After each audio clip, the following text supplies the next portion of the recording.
Dunkin' Donuts. Uh-huh. Dunkin' Donuts. How we do? Dunkin' Donuts. Hey, everybody. Donuts. Welcome to the Hawco and Carnell show. Yes, we are fashionably late as usual. It's okay. I It's like okay. Huh? I'm late I 'cause like being late. I'm late because I was smoking a cone before the show. What about you guys? I wouldn't do that. No? No. That's too bad. We can't. That's too bad. we- This guy. We can't discuss what I was doing anymore. So This guy. Yeah. Nope. Let's not talk about it. There's nothing to talk about. what is it all Let's see. about? I don't know, but let's not talk about it. Mr. Tranquilo. Is that what you want to go by? No, Greg? my name Trigelis. It's just on Facebook. I go by Tranquilo. I love it, though. Yeah, it's to remind myself of, it's an homage to my abuelo. Okay. Tranquilo. Yeah, just to remember, because that was his philosophy is, tranquilo, chill the fuck out. Easy, you know? Relax, Easy. baby. So Greg, mean, Greg this- Trigelis. Yeah, that's me. That's my name. That's your actual name. That's my Christian name. It's not your persona. It's an actual name, That's yeah? exactly. Right. That's right. We have Greg Trigelis, people. I like how we just went through like 3-4 different. Characters. Yeah. Yeah. You know. I'm a little schizophrenic, I think. I don't know, something. I just told Split him. I personalities. just dealt with one today, man. Yeah. I'm at my full They're length not with all schizophrenic. that. Well, they're not all that crazy. well, We're not all that crazy. this one was Well, maybe we're a little crazy. it was the timing, it was the tone on his voice. So Yeah, it would be like, hey, all right, I'm not really schizophrenic, so That's okay. I That's just- you'd been the second one I dealt with today if you were. That said that he wasn't. Yeah. Oh yeah. Yeah. And you similarly look like the individual. So Whoa. At least I We're- think I'm not. no, he Not he- diagnosed anyway. That's definitely I'm true. undiagnosed. I'm How's that? undiagnosed something. Yeah. Just go get the diagnosis. It's Diagnosing. why? Just, I It's don't more know. fun not knowing. You get It's you get fun. perks at Market Basket. You I'm don't all, have done, to. I'm all done with the perks. Yep. I gave him up. There you go. Good. That's it. Good. What have you been That's doing? what I like to hear. Oh, I've been doing a lot of things. Let's hear it. Well, first things first, I built a studio starting in August. Me and my friends Mike DeLoche and Paul Adams, we just got all our gear together and started piecing it all together in my basement, and it's come a long way after a couple You of did months. not have Well, to quickly. You know, yeah, when something just lit a fire under my ass. I don't know what it was. I guess I'm ready to live or Nice. something. Crazy when you finally Yeah. get that again. Thing- Yeah, a moment of realization. Like last week, I just quit my job. I just told her. This is great. Continue this story. Well, this lady, I worked at this dance place, this dance and music place, and I told this lady that I didn't need to work there 5 days a week. I just needed one day off. And she ignored me. Like, it's one thing. You tell me yes, and I'm thrilled. You tell me no, and I'm disappointed. But you ignore me, and that I do not abide. Oh yeah. Horse of a different color. So after about 2 weeks of waiting, I just totally office spaced her and just stopped going. She'd been calling me off the hook, frantically leaving emails. I haven't responded to one. I just Props. delete them. Just yeah. want my stapler. Yeah, I know. I don't just even. want I my left the stapler. I left everything there. She can keep it. Call it a gift. You know, I'm fine. I feel bad about the kids, but I mean, parents are already reaching out to me personally, so. You know, it's her loss, and Yeah, at the end, absolutely her loss. in the end, I just thought to myself, you know, I think now I'll keep my money. You know, You're the one doing the work. that's what I'm saying. So, it was time. It was time. That's very short-sighted of her to not think that when you have a personal connection with children and the parents see that something good's going on, that they wouldn't jump ship with you. Well, you know, she was just consumed in her own world. It's you know, I don't fault her for anything like that. It's you know, she's just thinking that it's all about the dance, and that's probably what she should just do is just focus on dance. But as a music teacher, you know, Were you the only teacher? I was the only music teacher. wow. I was the music program, so I was booked Monday through Friday. Still is. Yeah. And of Saturday, I've just developed enough clientele that when I make there in 1 week, I make in 1 day. I work from 10 to 4, so I'm like, I told her, I don't need this job. I want it. That's a big difference. But Absolutely. I need Friday off. Well, now you And got she more than wasn't. Friday off. I told her, I just need 1 day off. If you don't give me 1 day, I'll take all 5. And that's what I did. I took all 5, yeah. That's good. You get It tired was of great. I know And you know, it was so liberating to just kind of like do that and just be like, I had fuck you and anyone that looks like you, right. you know? And just That's like awesome. that's When it. I had to change my career, you know, unexpected. a lot of people around me were like, "What's wrong? Is everything okay? What are you gonna do?" I'm like, "Figure it out." Like, Yeah. this is where we're at. Life changed now. I now am not working a 5-day work week, and I never think I will ever Well, again. everybody acts like there are all these have-tos in life. Like, you have to do this. You have to Absolutely do not. that. You have to do this. There's one have to. You have to die. Everything else is a fucking choice. Mm-hmm. You have to die. No, you have to go to work. No, you don't. Clearly, no, you don't. Yeah. All right? No, these days, no. The only thing every human being has to do is you have to cease to exist. That's it. You actually don't have to pay taxes either. Shh. You know that, right? No. There was a They keep sending me free toilet paper. The IRS. I take that. Yeah. This way I play it is this, is they're going to have to, like, threaten legal action against me. And then when they do, I'll pay them their money and all the penalties and whatever. But, like, until then, I think I'll keep my money. You know? There was a guy at work. You'll get the letter in the mail, and it'll be all capital letters for your full name. Oh, yeah. And you can deny that's you because you don't spell it with all capital letters. Oh, that's a good idea. I know. I'll change my name to Tranquilo. For real. There's something like on the tax form you can read. It's like there. It's like, do you not want taxes taken? Whatever. And there was a guy at work explaining it to me. He's like, "Oh no, but if you never ask them for anything, for assistance later on, Medicaid, this, that, the other." He's like, Yeah. "You don't pay taxes." Guy didn't pay taxes, Wow. and they just left him alone. Because he didn't. He There's didn't some want box you anything? check. Yeah. Well, I mean, There's some little loophole that not a lot of people for the do. most part, it's pretty clear everything's a scam. Healthcare is a scam, right? 10 cents for plastic bags? Scam. Scam. Scam, Scam. hustle. Get that Everything money. is a scam. Everything is a hustle.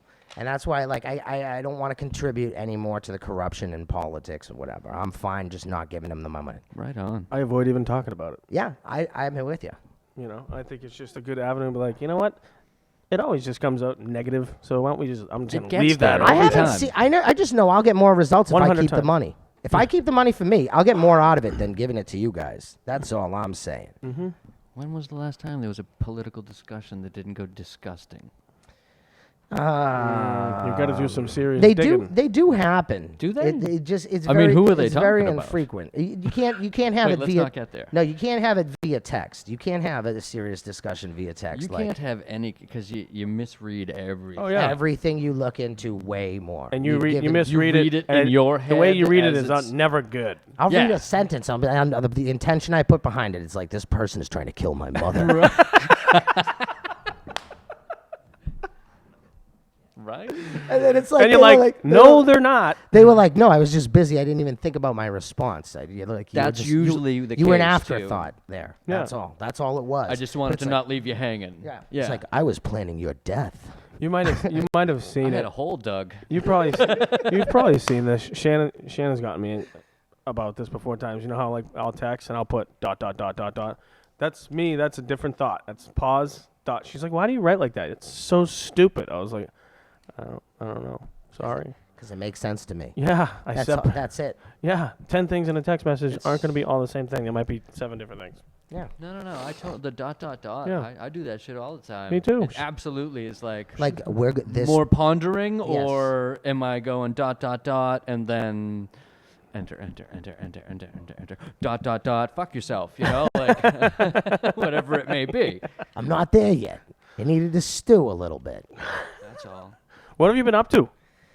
Besides quitting. Besides quitting the job, building the studio, I've been trying to live out in nature as much as possible since August. Like, I stopped watching TV. Totally. I was one of those douchebags that would go buy firewood, and then I just bought a hatchet and a sledgehammer. I had a sledgehammer, and then I have an old saw, and now I don't need to go buy firewood ever. And then it just like you start. Racket. Yeah, exactly, Racket. dude. Fucking go buy ice. Go buy ice and firewood, baby. Right, exactly. OG rackets. And it's amazing, but like the challenge of trying to keep I'll get into this zone where I'm like, I'll meditate first and maybe have a smoke or something like that, and I will put myself in this zone where, okay, it's my mission to keep that fire burning all day long, and how much of a hassle that actually is, and trying to live out in the elements as long as possible. I don't watch TV ever since August, and now that it's getting cold, certain days when I'm out there by the fire and just trying to keep it going, it's a hassle, especially on a wet day. You know, you realize you need a tent, and like I was saying to you the other day, The symbolism. well, yeah, but no, like one thing about working with wood is you soon realize that you want to wear gloves. You get splinters. Oh yeah, a couple tooth tree. He was picking them out the other night. It was hilarious. Yeah, I was at the dinner table. My mom's like, "Doesn't that hurt doing that?" I'm like, "It hurts worse when the wood's been in there for 2 days." My father used to cut wood and get the cords dropped What's up, off, Deanna? and then we'd have to chop it, and we'd have to stack it onto the deck, and then you had a thing for the kindling outside, and my brother and I used to Realize fight. that When you know there's wanna only wear 2-3 gloves. pieces left in the winter, and everyone's cold inside, it's coming. We'd start getting up with the convenient 5th trip to the bathroom before yeah. the wood ran out, because he knows he's sending one of us out to go Yeah, get right. it. I'm like, I do not want to go deal with wood anymore. Yeah, in Yeah. the house Done. when we were all lived together on Nixon Street in Dorchester, me, PJ, Jimmy, the lot of us, there we had the wood burning stove in the living room, and we had you would chop out back. There was a bulkhead that went down, and there was just this nasty fucking. It was pretty well a root cellar, because it was just dirt floor, Yeah. cement Yes. sides. Same thing in our old house. Barely cement sides. It was like fucking plaster over the dirt, you know, right, like. right. And then there was a door from there to the regular basement. But that area that's where you brought the wood down. So even though we would stack that son of a bitch, you still didn't want to go in that nasty No. fucking hole to No, get we used to have to go sweep the dirt floor. Especially as a kid, it must have Yeah. been terrifying. Dude, Terrifying. Like walking in the cellar, that Home Alone thing where he's like the furnace comes to life. that is- furnace. That is so real. When you're 7 years old, And it's fucking opens the mouth of and hell. there's just it's so quiet down there. You go into the basement. Every noise. Every noise scares the fuck out. Every noise is a monster. Everything. And you know nothing's there. Yep. But you're like, It still gets to me sometimes. you were telling me you had a nightmare the other night. Oh, well, I mean, it wasn't really a nightmare. I can't recall a whole bunch of it. We were on the side of the road. I don't know if it was like a, downed car or we were just walking and we just happened to be on the side of the road. And I hear that terrible squeal. And when I just, in my head, in the dream, I've heard it. I'm like, I fucking know I'm not anywhere near a fucking pig farm. Like, that's a wild fucking squeal. Beware of a man who keeps pigs. And here comes this fucking boar, just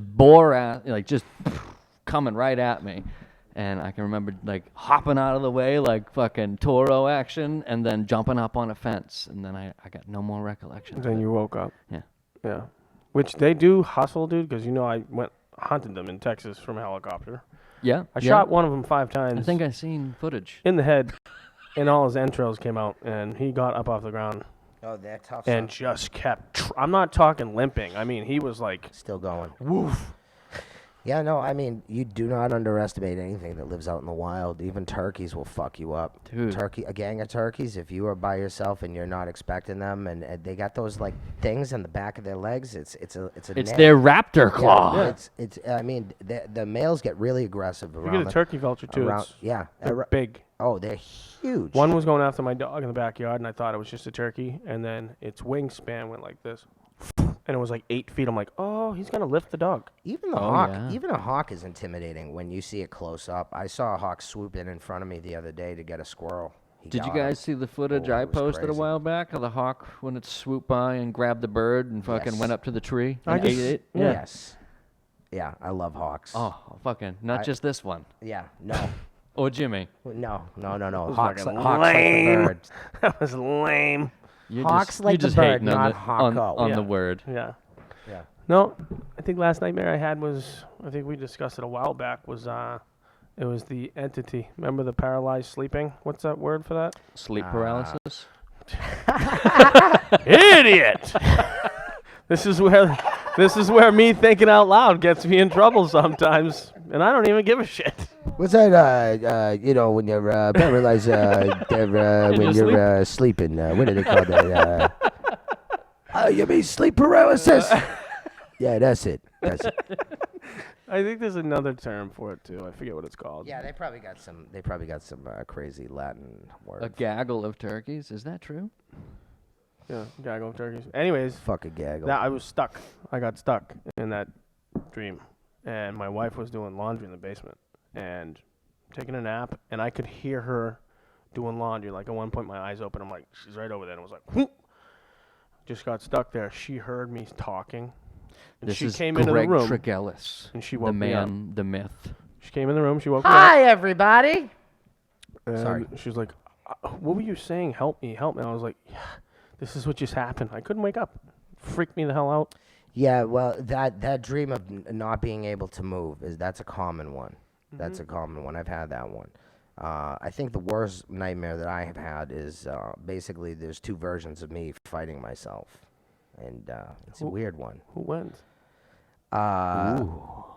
Is there a win? Double yeah. knockout Rocky style? Actually, it's the guy who's at first one guy is just playing possum and just taking the beating of a lifetime, and the other one is screaming, seething, angry, like primal, evil, fighting dirty, eye gouging, and then the other one's just taking it and laughing. No fish hooking? I gouge.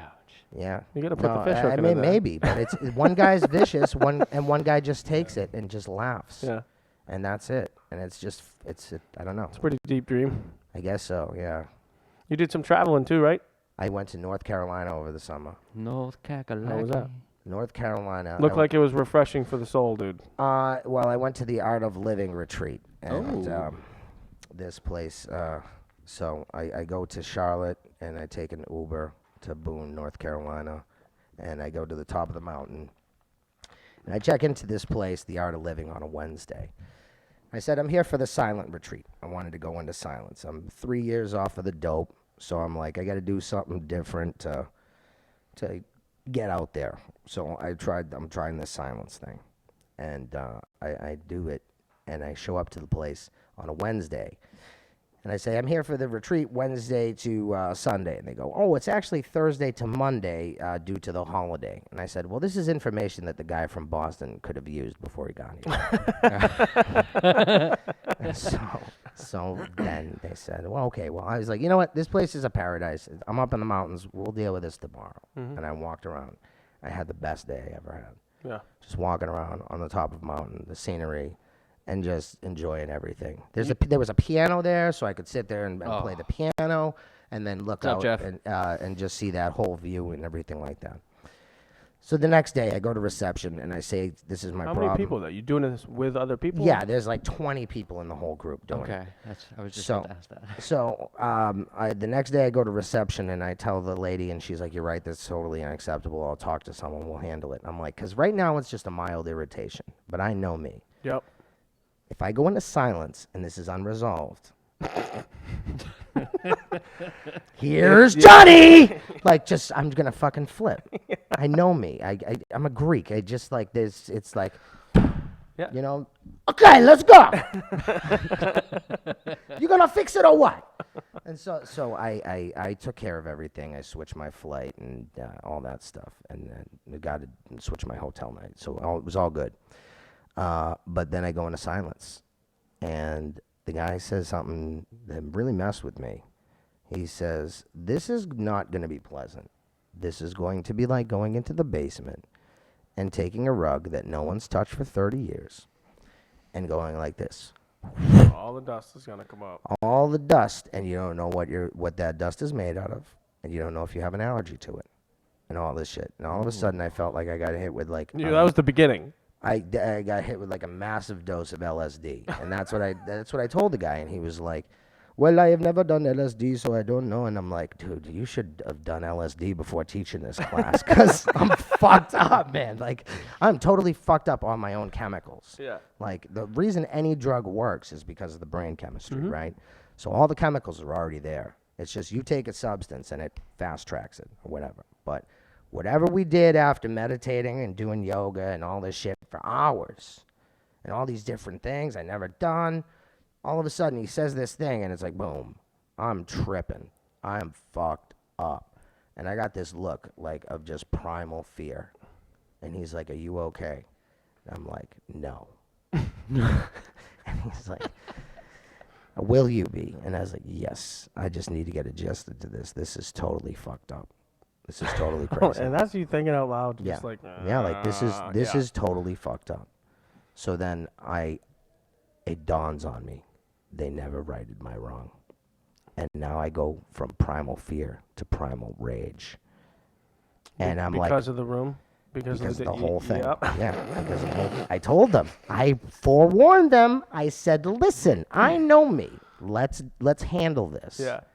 Because if I go silent and then we haven't done this, then I'm gonna go psycho. Uh-huh. And so I'm up at the top of the mountain, and they got perimeter lights everywhere around this place. Oh, really? Yeah, well, because we're on the top of a mountain, if you run into a bear, you want to see it, right? I can, yeah. But there's just one place I can that, support that. but I'm thinking to myself, how enlightened this place is. There's no place to see the stars. You're on a mountain. You can see the galaxy in 360, and there's perimeter lights everywhere. Which is fucking blowing it. Except for one place. This place, Meditation Hall. Meditation Hall is restricted. It's only for sacred times and like special occasions when there's a lot of people there. It's like this big place up on the top, and it's got these Buddha stairs that like lead to it. So it's like, I don't know, probably 100 stairs or something like that. It's a lot. Mm-hmm. Your typical like Buddha stair kind of thing. Yeah. And so I go to this place, and the entrance is facing the sun, so it's facing east. And I go to this, at the southern wall, there's this staircase, and it leads to a door, and there's a lock on the door. And this is around 10:30 at night, so everyone's going to bed, and like it's like lights out by like 10. So I check this door, and the door is locked. I can't find it. I can't go there. I'm like looking around. I'm like, if it's me, I'd leave a key somewhere. I'd write down the combination. You know, there's got to be different janitors. There's something. There's got to be something. Nothing. So I'm like, fuck this. All right. So then I go around to the east, and I find an open door, and I walk into the place. There's no one there. And the place is just an empty hall. It's gorgeous, but there's no roof access. It's literally just an empty box. It's a box. Yeah, it's a box. So I go out, and then there's another staircase on the northern wall. Same deal, though. It's locked. But I continue along that wall, and I find an extension ladder. And I'm like, yes. So the only problem is it's a big extension ladder. And if I move it, if I move it by myself, exactly, I'm gonna cause a ruckus. So I walk down the Buddha stairs, and then there's this fire pit. And there's this Ukrainian kid who's doing the silence program with me. And you like think of your typical Russian, super intense. Like Colin Quinton's got that joke. Like in America, we're pursuing happiness. In Russia, they're perfecting depression. And this Ukrainian kid is looking into the fire like Game of Thrones. That is on point. Yeah. So this Ukrainian is looking into the fire like the Red Witch is trying to tell him his future or some shit. You know, and like he's fucking zonked. He's AWOL in everything but body. You know, and I'm like waving my hands in front of him, no response. I snap my fingers, no response. And then I push him, and he looks at me like, "What the fuck, dude?" Yeah. And I'm like, because we're in silence, so there's no non-verbal communicating. And I'm like, let's go. And I run up those fucking Buddha stairs like I'm Rocky. He's Russian, so he runs up like he's Drago. Yeah. And he beats me He up beat there. you up there, huh? He beat me. Because he did four steps Well, astride. yeah, no, and I'm a smoker, so I get to the top and have an aneurysm. I'm like, but then I show him the dilemma. I show him, here's where we want to go. We want to get on top. And then door number 1 is locked. Door number 2 is no good. And door number 3 is also locked, but door number 4 is that extension ladder. And we set it up. I'm afraid of heights, by the way. Really? But that time I held the ladder for him and then walked up that ladder by myself. And it was a good like 15 feet that I had to climb up. And I would normally not want to do that. I did it without thinking. And we sat up there and had a 360 view of the stars. Now I know why you wish you were tripping. Well, no, wait, the story continues. So the next morning, I'm still butthurt about that whole thing. So I Can't let it go. I can't let it go. No, I can't fucking let it go ever. So I stay up all night writing a fake Yelp review of the place. Dude, really? I swear to God. That's time and energy, bro. I had it. I had just fucking climbed the Buddha stairs, so I was ready to go. And the next morning at 8 a.m. when the reception opens, this poor girl, she was like 25 years old, just like showing up there working part-time on a Sunday. And I show up like the cousins in Breaking Bad because I'm silent. And I give her my cell phone with the fake Yelp review. And I just sit back there like this. I'm going to hit send, right? In silence. I can't say anything. She reads it. And she gets on the phone immediately. She's like, there's this guy here. He's like, not happy with the place. And then she goes, sir, my boss says he'll be in at 1 p.m. This is 8 in the morning. I write on a piece of paper. I'll wait.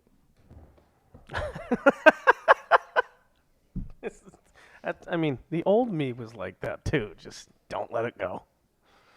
She got back on the phone real quick. Did she? It was about that long. Yeah. And then she got it on the phone, and then she's like, he's going to wait. I don't know what to do. And then so she goes, sir, my boss has authorized me to refund you $500. I'm like, Boom. Probably not talking, right? right? And then I went, and I said, fuck this place. I'm leaving. I had been eating Indian food, no meat.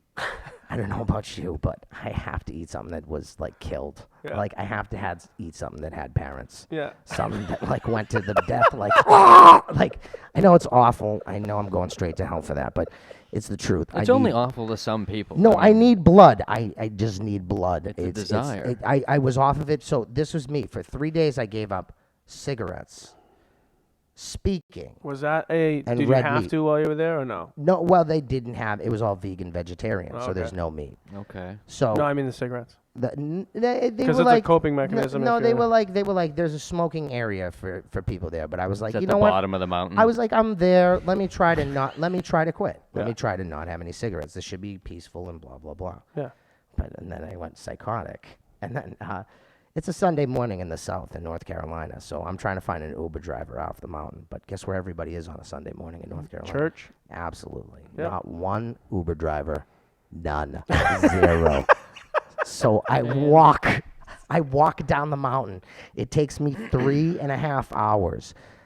I don't know what the fuck I was thinking, but walking downhill for 3.5 hours, I couldn't move. That's How'd like your calves feel? it's like 9 hours back up, bro. No, do you know what? Right. Walking uphill, at least you have the leverage. At but least you're walking- allowed to lean forward. Yeah, exactly. Walking downhill for so many hours, step after step, it was so grueling that my legs just didn't want to work. I got down there. I went into like a gas station, bought 2 packs of cigarettes, smoked 2 cigarettes the second I got there, and like one At once. Yeah, Yeah. basically both at the same time, like like a walrus, you know, and they fucking. Dude, you go in there to relax, and it does the fucking Opposite. exact opposite. So you can of take what the, you you can there. take the Boston out of the kid, right, or whatever it is. Yeah. Yeah. However you Get say out of that Boston. It's shit. funny. Dyslexic I am. It's funny you said earlier too, because like I'm finally at that point where like if we're out somewhere and I know me, I know my stuff now. You know, my wife will look at me. She'll be just, warning, gotta go. Sean's about to fucking and I'm like, it's usually precipitated by a quiet, a deep look, and my foot's tapping. Yeah. Do you remember? Well, you remember the Animaniacs, right? And Yeah. they had Katie Kaboom. She was the teenage girl that, like, when her parents upset her, she would turn into a monster, and then eventually just boom. Yeah, that's me. I'm Katie Kaboom. You know. Katie How did, Kaboom. hold on. So this is day 2. This was over the course of like I got there on, so the thing started on Thursday. So Thursday, Friday, Saturday was the meditating and all that stuff. Saturday to Sunday was the fucking whole like. And then, so once I got my cigarettes, I asked them, I'm like, is there a place that serves flesh around here? And she's like, yeah, there's a Cracker Barrel right there. So I'm like, I'm going to get some breakfast. I'm getting some bacon and eggs. You want to come? After I had that bacon and eggs, I swear to God, I tasted God in that shit. It was like I was been deprived for like 4 days of like meat, and I had tasted salty, crispy bacon, and I cried tears of joy. I swear to God, I cried. I was like, thank you. Did they know like did you have to give a real review when you're done? Maybe I didn't. I once I got back, I wrote this letter to my guru, basically telling him to go fuck himself. And like, Nice. because we're in silence, so we can't talk. I wrote this letter. I'm like, the dude that founded this place is a saint. He's great and everything like that. But he's your guru. He ain't mine. I'm my own fucking guru. Don't fucking tell me what to do. I'm not coming to this fucking thing at this time. I'm not doing what you say. I just want to be on a fucking mountain and do my own thing. Fuck you and anyone that looks like you. That's kind of how I did it. Down there for relaxation. I'm a He psycho. found it. I did. Oh yeah, on the way back. I found. Yeah, I just found out that I just needed meat and cigarettes, and I'm good. You know, everybody's shit is different. That's it. That's it. I can't do that. Whatever their regimen is, and it's fantastic, like for you, and it's really healthy, and it really puts you in a good place. I'll tell you that. But like a lot of his stuff is actually very scientific. Like if you breathe really slowly, they call it the ujjayi breath. Like you breathe like you're snoring while sitting up. So you're like.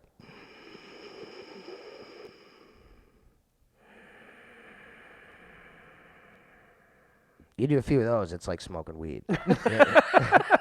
You're high as tits. You're talking about the lightheaded part? No. It's just because you're breathing so slow. They said that's the way that you breathe while you're sleeping. And when you stand up vertically, you combine the alertness of being awake, but with the relaxation of sleep. And that's where you want to be, in that happy medium zone. But then you can also induce panic in yourself, and they call that bellows breath. And you do like... And then you lean against the wall and I push on your chest? No. So no, they have what they do is they if you hyperventilate for long enough, you start to create panic in your own body. Your body has a physiological response and starts To that. panicking. You know, it's So what they did is they make you hyperventilate for a little bit, and then you go back to get that, there. and then you go back to that slow breathing, and it's like that tension release is just that's what yoga's all about, and that's actually what music's all about too. That's what music is to me. It's tension and release. Absolutely. That's what it is. In fact, you brought up a very good point one time when you were talking about Jonathan Davis. He said something.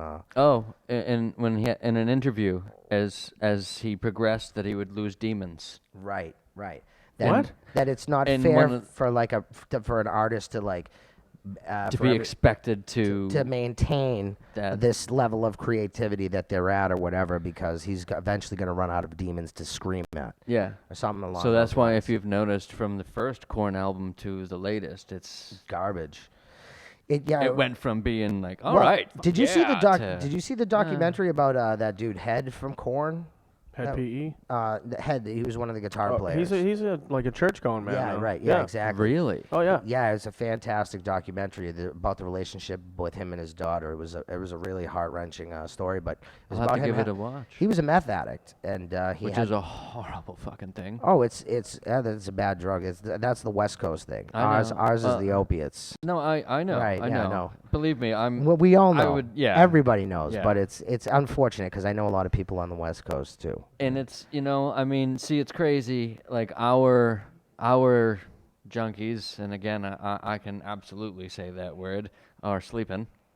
Their junkies are building shit in the backyard With shotguns. with shotguns and machetes. And I'm telling you, man, They're getting ready. it's definitely we definitely have the better. I guess the better of the two demons there, because I tell you, if you've ever, I've lived on the West Coast for a little bit, if you've ever dealt with somebody that has been awake for 2 weeks and is the size of a fucking behemoth. Well, yeah, no, I stayed up for about a week. Without drugs, and that'll fuck you up. Yeah, no, but it was with drugs. But I stayed up for about a week with some LSD back in the day. It was in my 20s.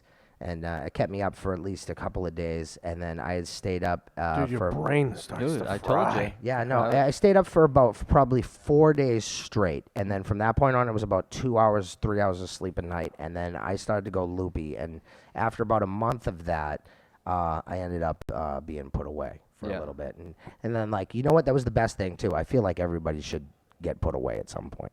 You should get committed, because when you see some. against your will, kicking and screaming, dragged out into an ambulance, put into a place. That's the way to do it. Because once you get to that place, you see some people with some serious issues, and you go, I'm fucking great, I just need some sleep. right? And then they give you the Ambien, you sleep for a day, and you go, what the fuck was I thinking? why am I still What was in I here? doing? Dude, I deal with them. They get stuck in that pattern of like, I gotta be like this. No, Mania, no, just you straight don't. mania. Psychosis. Yeah. No, and manic people, they don't even realize that by starting to be manic, that they continue that. It gains momentum. It spirals. I learned It some absolutely awesome, I learned can, some yeah. awesome stuff this week about methadone because we had to get up someone's rear end. You can't get into a clinic in Massachusetts unless coming off fentanyl, unless they drop you to the methadone, and then a lower level of the methadone to the Suboxone. Wouldn't accept a kid that came in with a full bag, first time ready to quit drugs in like 7-10 years. They were like, Yeah, sorry, can't help you. I was like, what? You just there's so many different perceptions of that. Personally, I think methadone's trash. I do too.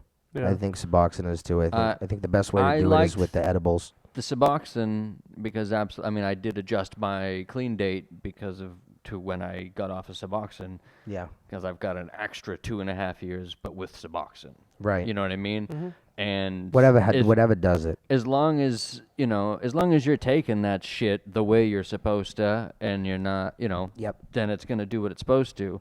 But at the same time, you're reliant. Yeah. You kick that, and it's just like kicking dope again. Well, you know what Right. upset me was he's been off 2.5 months. He's been off fentanyl for 2.5 months. They're weaning him down. He was doing what he was supposed to do to get to the point where like, hey, I'm ready, and they were like, no. I'm like, did you tell him that? Now, because you know what we ran into, right? That a few hours of trying to work to get him in somewhere. We got what you don't want to get when somebody finally walks there. Man, fuck this, I'm going home. Yeah. And I was like, I would. That's what I do.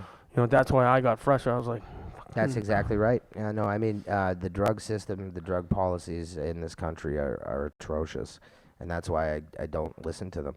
I never have. No. I mean, when I was in 4th grade, I probably had my first cigarette. When I was in 6th grade, I smoked my first joint. I first took LSD when I was about 14, did mushrooms when I was 15, did coke when I was about 17, did my first perks when I was about 18, started the heroin later. So all these substances have been illegal since day one, and I've never had a problem getting any of them, ever. I can get them Wow. all right now. yeah. So your laws are useless, is all I'm saying. Back to like, it's just funny. Back to your story about that retreat, and it's like and you get to the point you're like, fuck this. I don't think I finished that story. Well, let me tell you what you go, sparked you me first. because I'll forget. Yeah. Because I'm mushy. One of the programs I'm in, whenever they have like a bunch of oversight, there's like 5 doctors in the room. It's like 1-to-1. You know what I mean? And it's for like brain stuff, memory stuff, whatever, PTSD crap. Anyways, they're like, we want you to do this because I was figuring out the memory. And then I have another program, the helmet. That's like on the same hall, right? So you have one doctor who deals with the TBI, knows what's going on. I have a medical device to fix it. I go on this other fucking programs. Sometimes what I do, I'll just walk myself through some of them just to be like, is this good for me to refer somebody to this down the road? You know what I mean? Do they need that? And we're in the room. And they got this kid sitting next to me. Just right off the bat, I knew sitting down, I'm like, something's up with him. You know what I mean? He's like a wounded puppy. This isn't like, I'm going to have issues. And I made a mistake. I always turn this off. I put it down next to me. I didn't turn the ringer down. So we're like 10 minutes in, and the ringer goes off. Did he grab it and throw it? Fucking lost his mind. Why didn't anybody turn the phone off? We're in a medical clinical fucking. And he's like, You're triggering him. Wow. yeah. And then they look at me, and like, I'm in so many programs. The stuff I realize they're trying to teach these guys are like beginner step shit.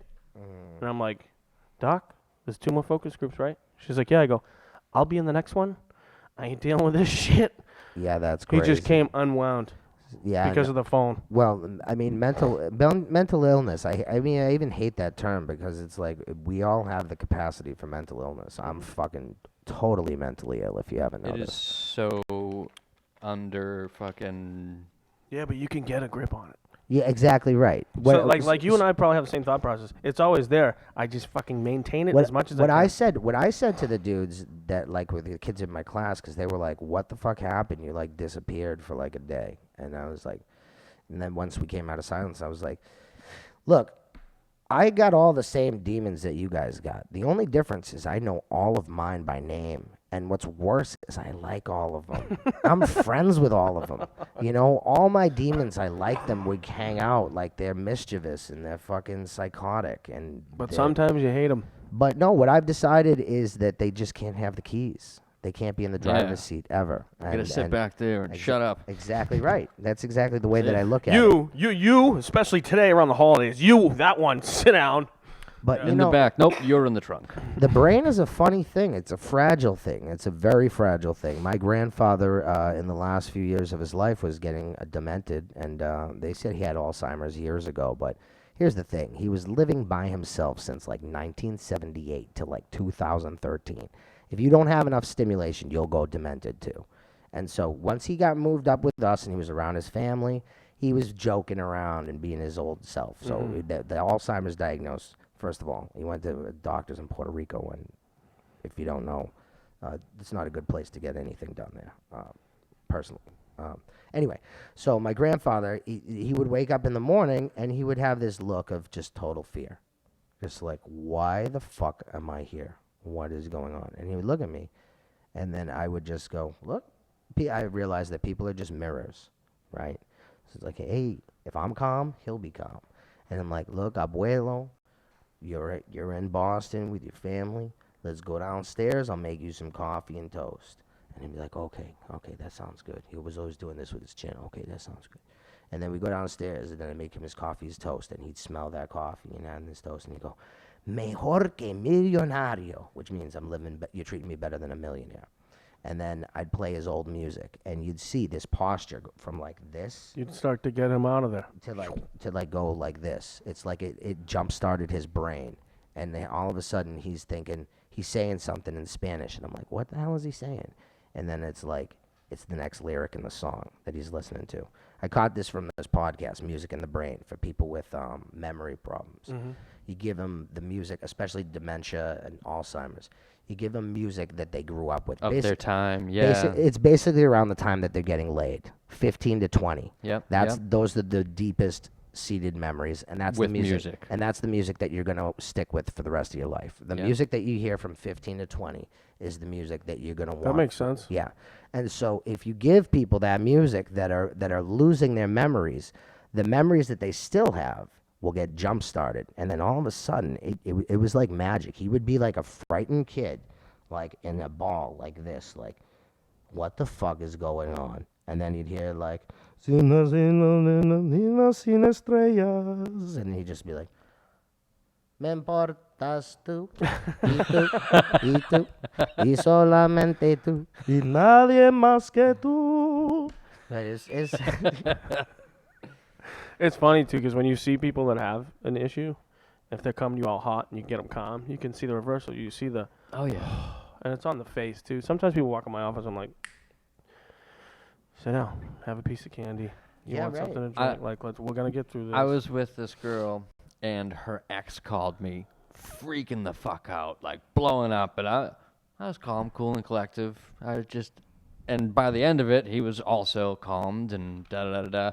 She calls me like 10 minutes later, and she's like, I just had the weirdest fucking phone call from my ex.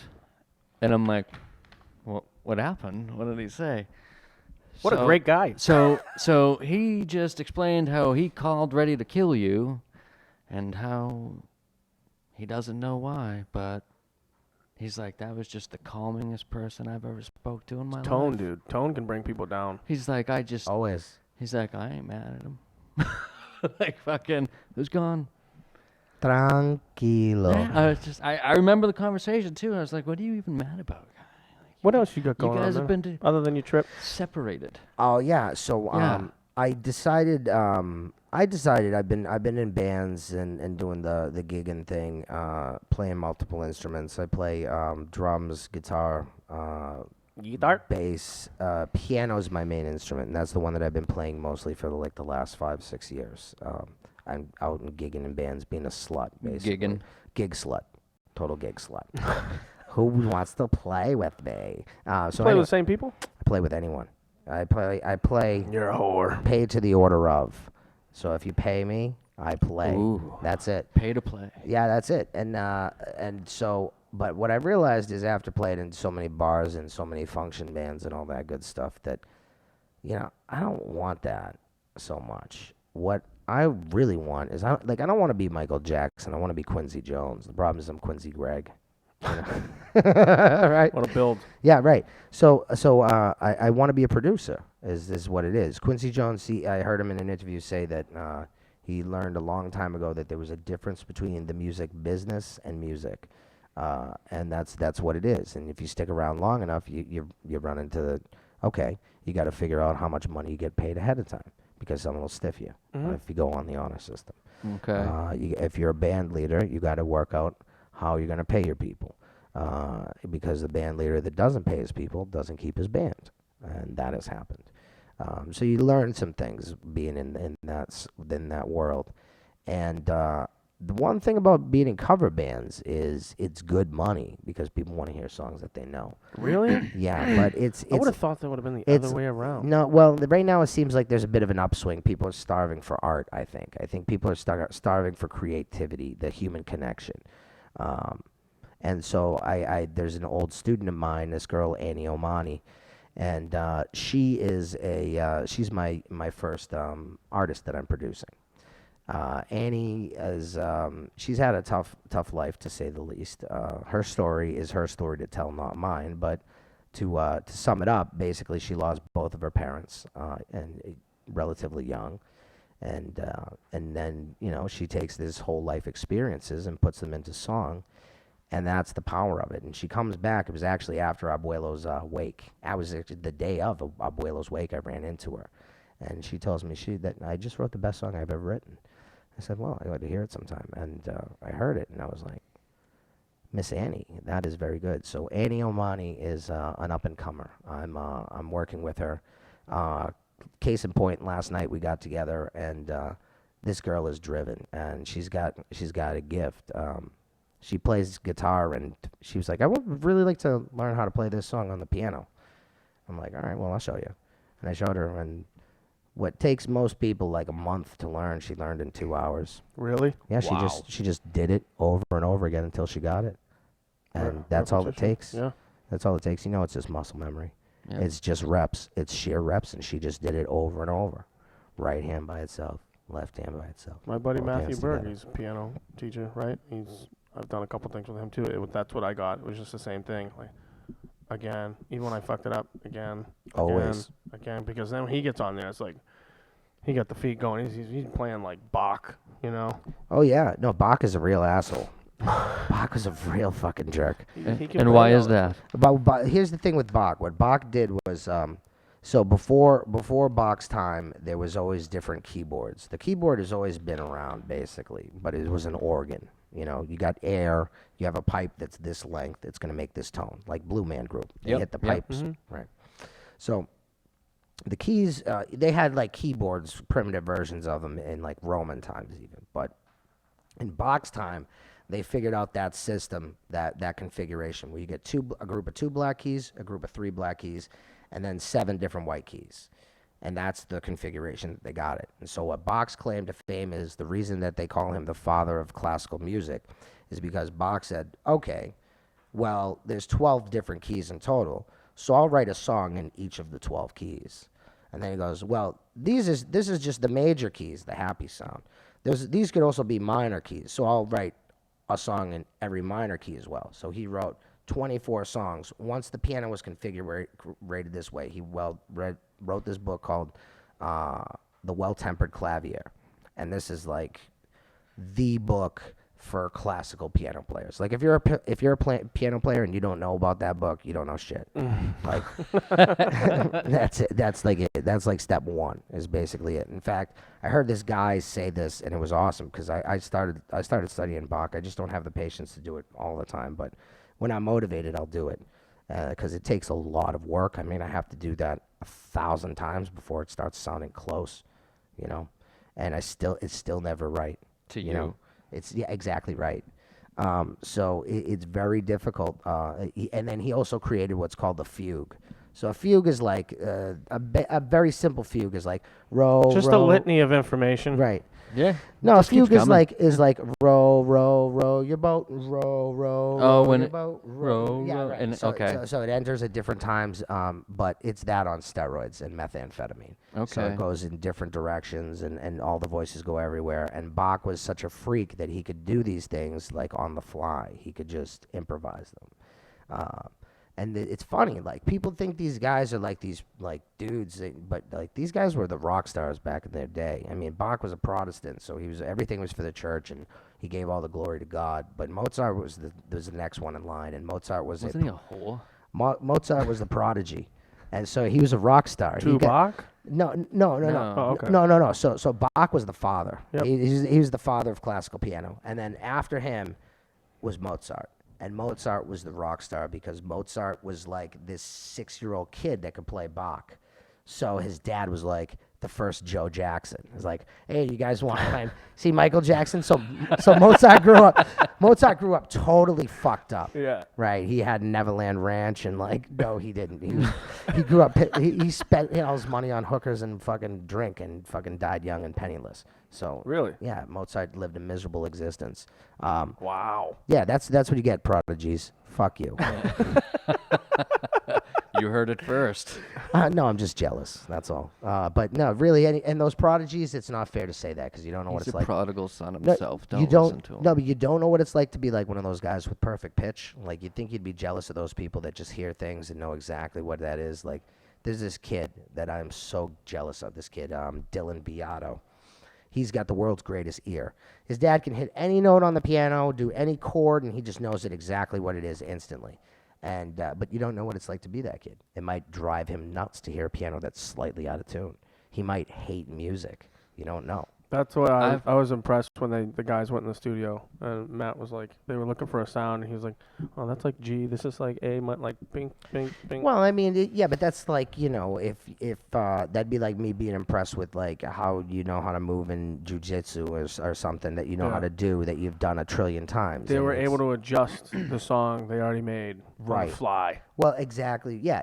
And if you spend enough time playing, then you just realize that there's really only 12 notes, and the order of them, there's really only like 4 or 5 songs, basically. And so, like, I don't know any song, but I know every song because I know that song sounds like this song, so it's got to be this, Yeah. you know, kind of thing. Mm-hmm. And it's like, it to me, it's not magic anymore. It's like, to everybody else, it's still that, like, oh, wow, how the fuck do you do that? To me, it's like, once the trick's been revealed, it's like, yeah, exactly. Like it's funny. Sometimes I hate music.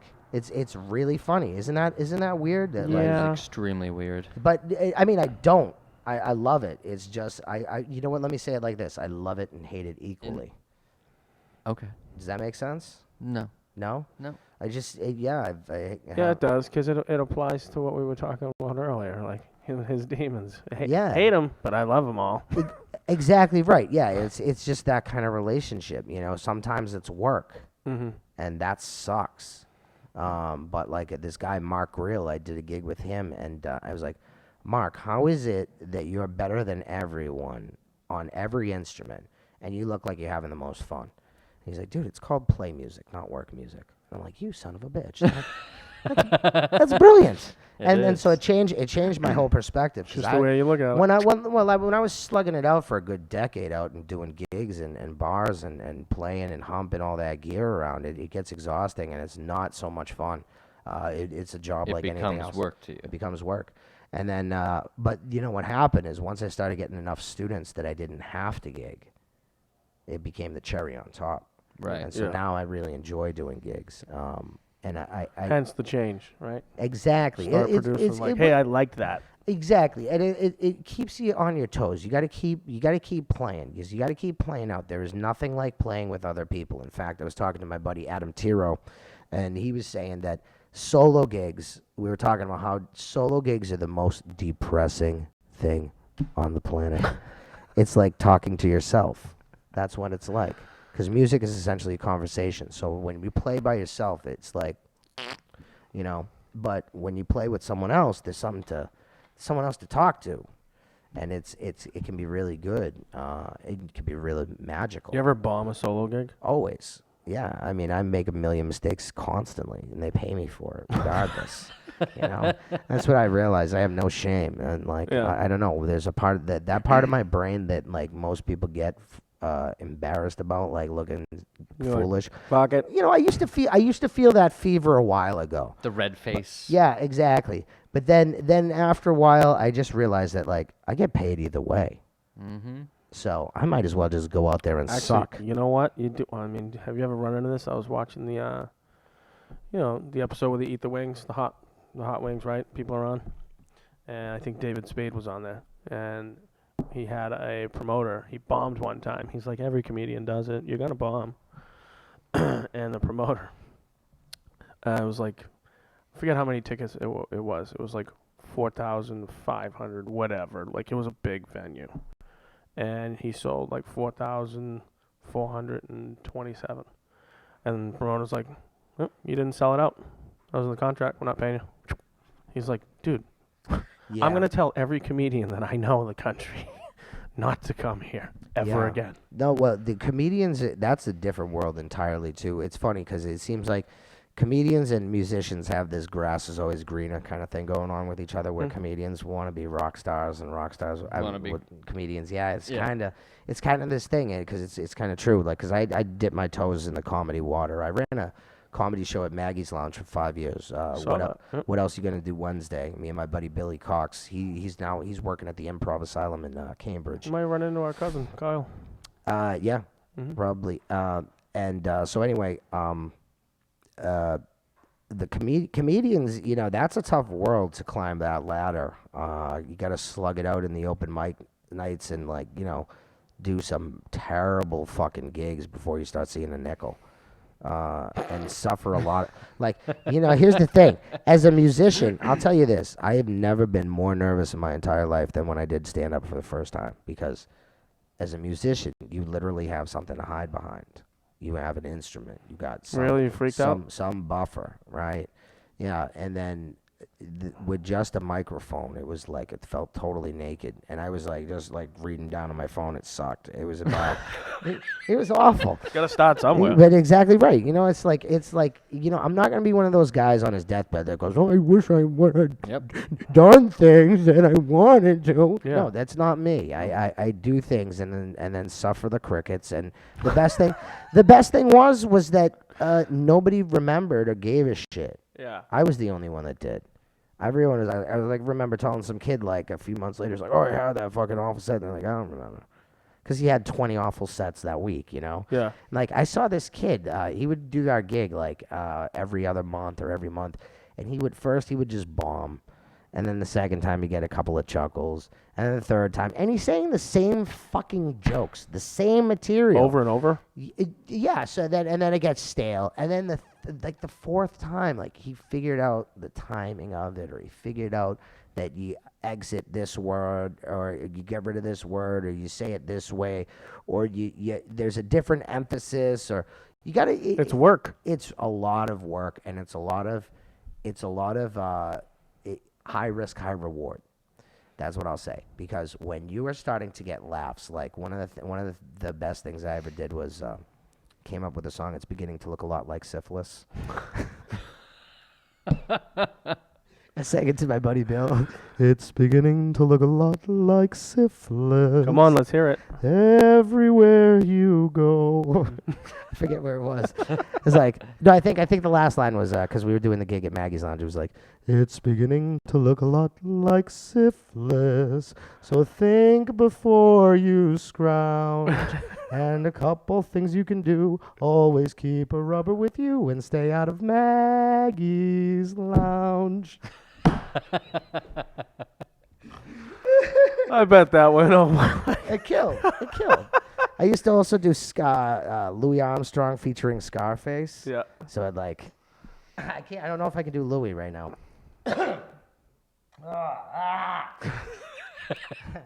I see skies of blue, red roses too. I see them bloom for me and you. And I think to myself, what a wonderful world. Ladies and gentlemen, Tony Montana. The colors of the rainbow, so pretty in the sky, and also other faces of people passing by. I see friends holding hands. They say, how do you do? Do you know what they're gonna say, man? Hey, fuck you!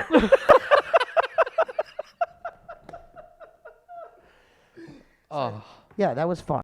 That's fun. See, I'm not a comedian. I'm more like Cedric the Entertainer. I'm more like.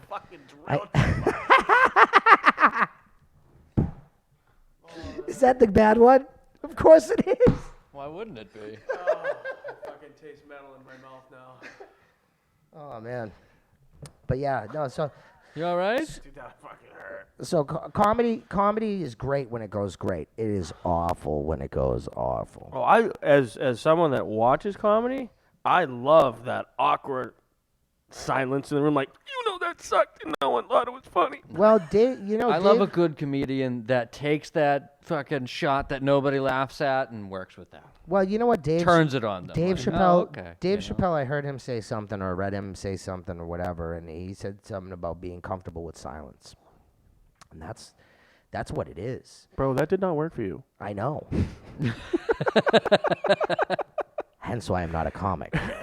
But yeah, no. So, but that, yeah, there's something about that. Being comfortable with silence on stage is 80. Bill Murray says like 80% of it is looking comfortable on stage, because if you look uncomfortable, everyone's gonna know. no, people are just monkey see, monkey do. So if you look uncomfortable, everybody goes, I don't want to watch this. I'm uncomfortable. I'm uncomfortable.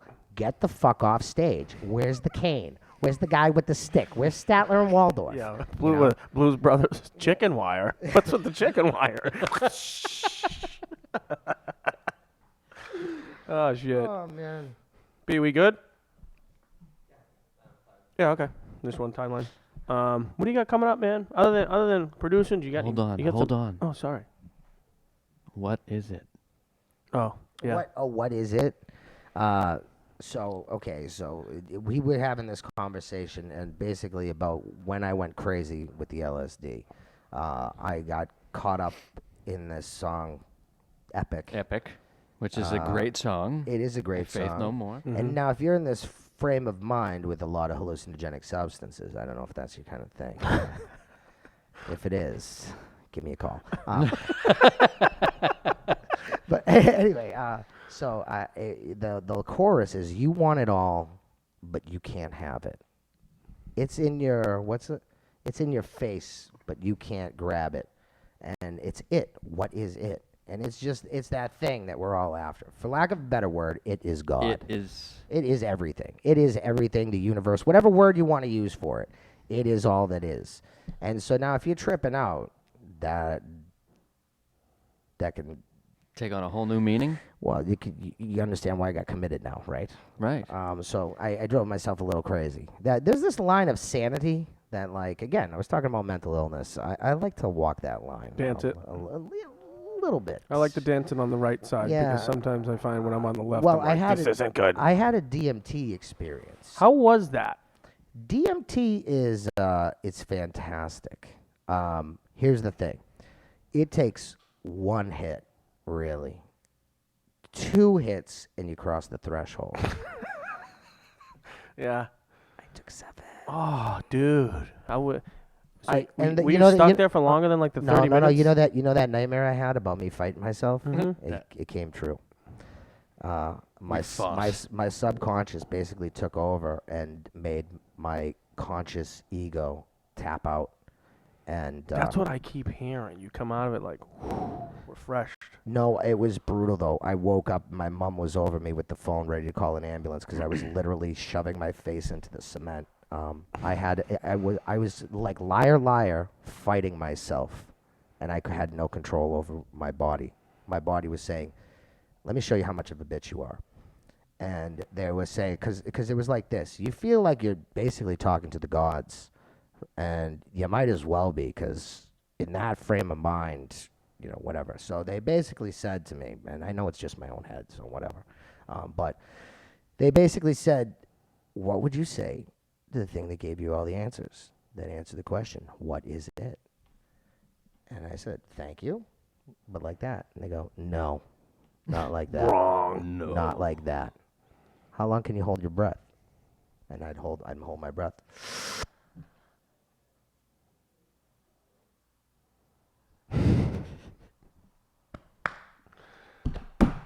And I'd like to breathe now. Nope. Wow. And like on the verge of death, like that's how long you can hold your breath. And then it was like several challenges.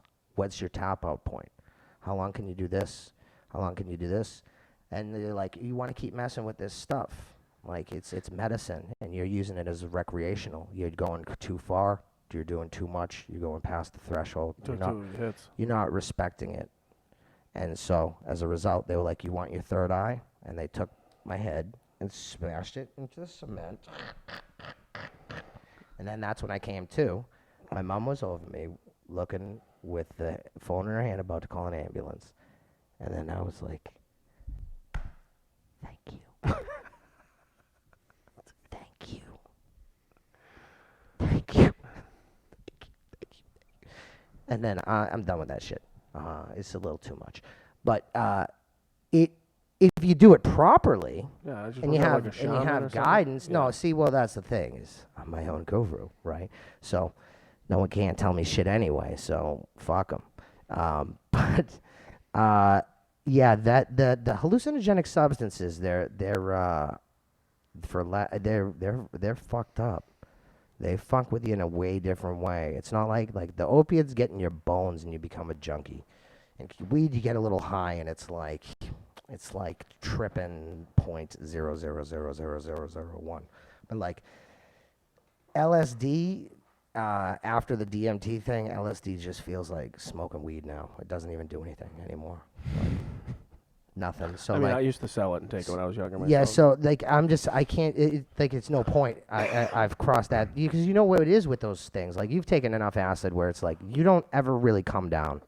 You're not the same ever. Nope. And like I don't need to really take it anymore. I don't need to keep modifying what's going on up there anymore. No. Yeah, I think I'm good. I think I've crossed that threshold. It was kind of like, I think that's still that junkie in me that still wants to get high, that still wants to go out there and get fucked up. It's like, I think I'm good with that now. Yeah. I think I got it out of my system. It's just like, it's one thing when you're in your 20s or when you're a teenager, but like as an adult, like it's just, it's not the same. It's not. So when we had this conversation, it led to the point of how consciousness even came around to, what was it?